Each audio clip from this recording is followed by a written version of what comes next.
Hello, everyone, and welcome to Normal to Formal Podcast, episode number 44 Crash Course in Etiquette with Tia Young, the video edition. I'm so excited this week to share with you, other than on audio, on video. And my topic is going to be on dining etiquette for recent graduates. It's that time of year, the graduation season. Whether it be high school or college graduate, you're preparing for your future, you're preparing for your career. So I just wanted to share a few tips with you on how you can be successful as you climb the ladder of success. I'm here in my home kitchen, in my dining etiquette set. You want to take a look there. And I'll be sharing a little bit about dining etiquette in just a moment. But first, I'd like to share the quote: good manners will open doors that the best education cannot. So, although you've been studying in school and gaining that knowledge, if you're rude and disrespectful, that education won't get you very far. So, I'm going to talk about 9 tips in 9 minutes. And why did I choose nine? Well, when I think of crash course, as a former flight attendant, we had to evacuate the airplane in 90 seconds. I can't teach in 90 seconds, so I chose 9 minutes. But no matter how big the aircraft was, we had to make sure we got everyone off that slide or ditch into that raft in 90 seconds. There was enough flight attendants based on the number of passengers to be able to do that in that short amount of time. So, crash course for me is learning something quick and dirty and fast. So, that's what I'm going to do today. So, the first thing I like to share is as you transition into your career after college, you might need to update your resume. And that needs to be updated and show that you're qualified for the position that you're applying for. It might not be a job, it might be an internship, paid or unpaid. It might be a job, might be a fellowship or a leadership role.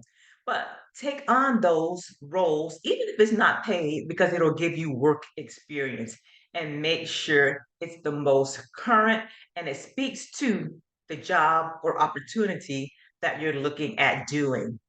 Number two, your social media presence. Yes, before that employer or that leader that's going to look at hiring you or taking you part of their team, they're going to see who you really are outside of that resume. So if they Google you or just do a search on you, what will they find? They want to find great things. They want to know that you have a great judge of character. So they're going to do a Google search. They're going to do a background search on you as well. They're going to look at the photos that you post. They're going to look at who you follow and what you share.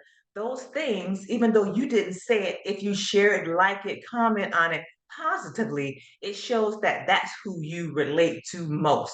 If it doesn't agree with that company, then you may not get hired or you may not even get that interview. So make sure your social media presence is on par. So even if you're partying, you don't have to show yourself being drunk and belligerent on a photo or a video. You want to show the best pictures and try to take pictures holding a drink. Put the drink down, then take your pictures. I know, or don't post the photos that are incriminating, right? Okay, I was a teenager once and I was a college student at a time, so I'm glad social media wasn't around back then. Number three, your appearance. How are you going to show up for that interview? Now, keep in mind that interview can be in person or that interview can be virtually. So, just like I have a background here, which is a live background, you can also have a virtual background if you don't want people to really see what's going on in your dorm room, in your apartment, in your home, in the basement that you have to clean up. Just use a virtual background. If you don't, make sure that you're in a quiet spot, that it's not people walking around back and forth. I love that commercial with the wife on a video chat and her husband walks behind her in his underwear to get a cup of coffee. So we don't want that to happen. Silence your animals. I put my doggies away while I'm doing this video. So you have to make sure you're in a spot that shows your professionalism. no matter what kind of circumstances or situation you might live in at that time. Number four, your greetings and handshake, especially in person. Now, COVID has changed a lot of things. Some people might not want to shake hands, might want to do a fist bump or elbow bump or anything, just a wave, just to show that they're greeting you without having to touch you. But when you do shake hands, make sure it's firm. Make sure you 2 to 3 pumps and then let go. Make sure you smile and greet them back. It's a pleasure to meet you, or it's great to see you again. So short and sweet when you do that greeting and handshake. Number five, your interview skills. First of all, be on time. And what that means is be early. Early means 10 to 15 minutes early so you can gather. First of all, you're going to be nervous. Gather your emotions, take time to breathe, go in the bathroom, do that Wonder Woman or Superman pose. And when you open up like that, it kind of gives you that confidence. Don't do it out in front of everybody. Go to the restroom or somewhere where it's private and quiet and kind of gain your composure before you have to go in and sell yourself, so to speak. So making sure you're prepared for that interview, you research that company and know a little bit about what they do. Also, have a couple questions that you may want to ask at the end because they will ask you. So have something prepared based on the research you've done about that company. All right, number six, your technology skills, email, cell phone, texting, phone calls. Make sure that you brush up on those skills as well. Don't use jargon. Don't use also I don't even know if they're called LOL and all those kind of things. Emojis when you're emailing because you want to be as professional as possible. Use their name, sign at the end after you finish that email, and make sure it's not too much slang in that email. Text, don't use text for formal email. So make sure your email address also is professional. I know in school you have the edu at the end. Once you transition out of school and graduate, you're gonna have to use your own. More than likely, it'll be a Gmail account. The best thing to use is your first and last name. If it's taken, put a period in between your first and last name, or your middle initial, or a number at the end if it's already taken. So make sure that is a professional email address, though. Number seven, your conversation skills. What are you talking about? With common ground, things that we can all pitch in the conversation about the company, the great things, but try to find something you may have in common. One thing that I really liked when I was in a networking organization, in order to get to know each other better, we use what's called the gains profile, using those letters GAINS. I want to hear about your goals, your accomplishments, your interests, your networks, and your skills. So that'll help you really get to know that person a little bit better. Also, the letter form, FORM. We'll know a little bit about your family, your occupation, your recreation, what do you do for fun, and your message if it's networking and you want to connect with that person. So those are some acronyms that help you get to know someone better. So when you talk to them again later, you can bring up that child's name or that pet's name or that favorite team you both like. And that's building rapport with that other person, which makes it easier. And learn that a little elevator pitch as well, which is about 30 seconds about really who you are and what you do and what you aspire to do. Number eight, your dining skills, and that's what I have here behind me. If you make it to that interview, a lot of times interviews are done over a meal at a restaurant or at a banquet or a luncheon. So you need to know if you have a setup like I have behind me here, do you know what to do when you're presented with something like that? It's a lot of things that you need to know. And it's not about the fork and the glass and where all that goes. It's really being respectful, chewing with your mouth closed, not putting your elbows on the table. It's a lot of details about dining etiquette. But do people feel comfortable around you, or are you slurping your soup and your drink with the straw and being disrespectful? That's a big no no. So I'll show you a few tips in just a moment. Also, when you're dining or invited to an event, did you RSVP? And what does that really mean? We hear it all the time and we see it on an interview or see it on an invitation. Those letters simply, it's a French term that means répondez s'il vous plaît. And what that means is respond, please, in French. And that means when you get an invitation, let them know if you can or cannot attend as soon as possible, especially if it's a wedding or something where they're paying a lot of money to put that event on. Let them know so they can save a place for you. If you can't go, let them know. If you can, let them know. But if you change your mind at the last minute, let them know as well. They can invite someone else and add it to that list. The dining etiquette. Uh, at the end, always say thank you verbally. If it's in person, if it's Zoom, say thank you. If you can, a handwritten thank you note goes a long way. I've heard situations where two people who were very equal applied for a particular role, their education, their experiences. They could not decide on who to hire for that job. They loved both of them, but they couldn't afford to hire both of them. The one person did send a thank you note to that person that interviewed them. And guess who got the job? The person that sent the thank you note. So always go the extra mile and send that thank you note. As a flight attendant, I worked for United Airlines, and our slogan was go the extra mile. So that's what you need to do as well when you're applying and looking for that next opportunity, career, job, internship, or whatever it may be. So in just a second, I'm going to show you a little bit about dining etiquette, but I don't want to take too much of your time. Just kind of want to give you a taste of some of the things to be aware of in a dining etiquette setting.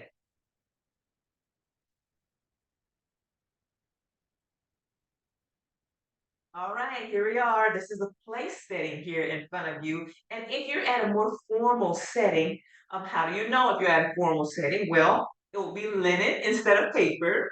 It'll be china and glass instead of plastic or paper. And it'll be real utensils instead of paper or plastic. So that'll let you know that you're in a more formal setting. The first thing that you want to do is take that napkin and put it on your lap if the waiter or waitress does not do it for you. I like to use a triangle shape and put that right on my lap this way. I'm going to sit it here for now. The next thing that you do is before you even start eating, wait till someone says a welcome or introduction if you're in a group setting. If it's one-on-one, whoever invited you, let them start first and then you start. If you're at a restaurant and you don't know what to order before you even get your food, ask for suggestions, but try to stay price-wise in the middle, which will be probably a chicken dish or pasta dish or something like that. Never order a course that's more than cost-wise and also the number of courses. If they don't get an appetizer, then you don't get an appetizer.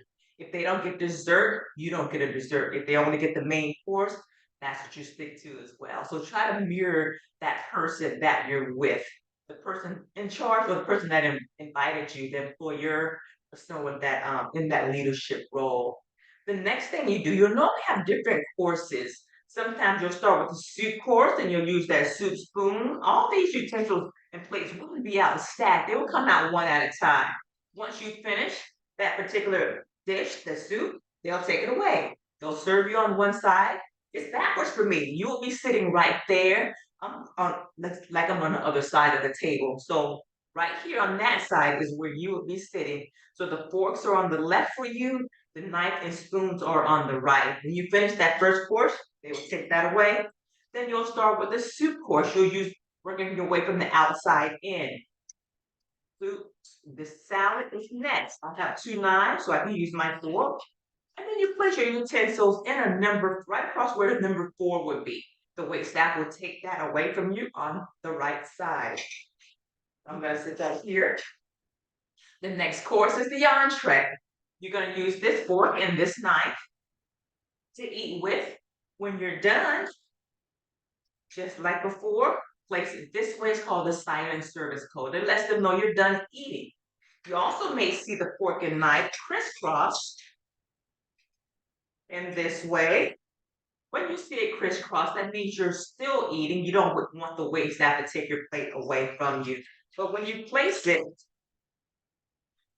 here at number 4, that's letting them know that you are finished. It's a little slippery right now, but finished position, and they'll take that away. Something that I didn't mention earlier, sometimes you'll see something that looks like a plate, but it's really not a plate to eat off of. It's for decoration and it's called a charger.